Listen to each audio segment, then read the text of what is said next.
ចាបងមកទាំងអស់គ្នាឥឡូវនេះដែរខ្ញុំបានរៀបចំជាមួយនឹង model Vivo Y12s ជូនទៅខាងបងស្រីនៅខាងត្បូងឃ្មុំអរគុណមែនតែនបងសម្រាប់ការ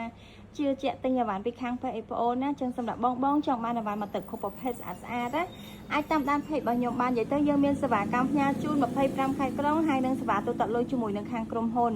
ចឹងសម្រាប់បងចង់ដឹងព័ត៌មានបន្ថែមអីកុំភ្លេចចាត់ចុះពេកណាហើយទីតាំងរបស់ខ្ញុំហ្មងគឺខ្ញុំលក់នៅក្នុងខេត្តសៀមរាបណាបងខ្ញុំលក់នៅក្នុងសៀមរាបចានៅផ្សារដើមកន្លែង